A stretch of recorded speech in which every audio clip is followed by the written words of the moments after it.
Back to the Greasy Spoon Crock Pot Showdown. Today we're taking inspiration from the famous meatloaf at Metro Diner that Guy Fieri featured on diners, drive-ins, and dives. In Jacksonville, Florida, people practically chased Guy down to tell him to order the meatloaf.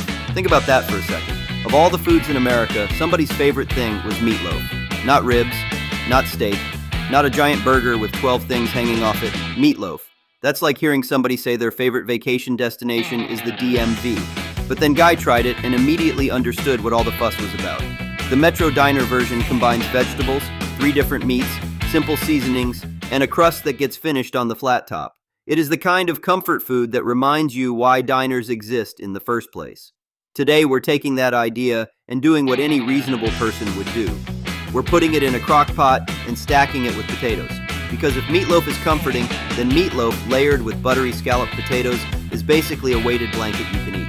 Before we start, I should mention I've been testing different crock pots and panini grills, and I've learned something important. The most expensive one isn't always the best. That's disappointing because I really enjoy paying extra money for things that don't work any better. It makes me feel sophisticated, like a guy who buys bottled water from a glacier that charges rent. For the meatloaf, start with 1 pound of ground beef, 1 pound of ground pork, and 1 pound of ground turkey. That's 3 different meats working together in harmony, which is honestly more cooperation than most family holidays.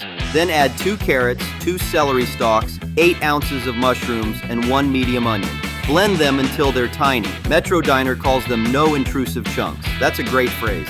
Nobody has ever taken a bite of meatloaf and said, you know what this needs? A surprise softball-sized piece of celery. Add 2 eggs, 1 cup breadcrumbs, 2 teaspoons salt, 1 teaspoon black pepper, and 2 tablespoons Worcestershire sauce. I still can't pronounce Worcestershire sauce correctly, and at this point, I'm too old to learn. If you can say it perfectly, congratulations, you've unlocked a life skill nobody asked for.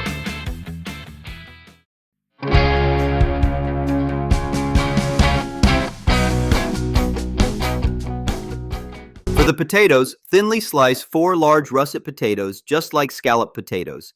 Toss them with 2 tablespoons melted butter, a little salt, and pepper. If you're looking at the butter and thinking that's not enough, welcome to America. We all had the same thought. Now make the glaze by mixing 1 cup ketchup, 2 tablespoons brown sugar, 1 tablespoon Worcestershire sauce, and 1 teaspoon yellow mustard. This is the magical combination that turns meatloaf from something your grandmother made into something people argue over at the dinner table. Grease the crock pot and press about 1/3 of the meat mixture into the bottom.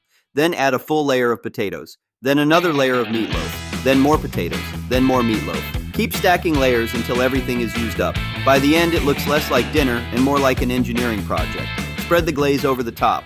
Then place paper towels under the lid before closing it. This sounds ridiculous the first time you hear it, paper towels in a crock pot, but crock pots create a lot of condensation, and without them, your masterpiece can get soggy. It's like putting a tiny roof on your dinner. Cook on low for 6 to 7 hours. And this is where the magic happens. The vegetables disappear into the meat. The potatoes absorb all those juices. The glaze slowly caramelizes. The layers settle together into one giant meat and potato monument to comfort food. And your house starts smelling like an old diner where everybody knows your name and nobody judges you for ordering pie before dinner. When you finally lift the lid, the top is dark, glossy, and beautiful. The meatloaf is juicy. The potatoes are buttery and soft. The layers slice almost like a savory lasagna. Every bite gives you beef, pork, turkey, vegetables, potatoes, and sweet tangy glaze all at once. It's hearty. It's comforting.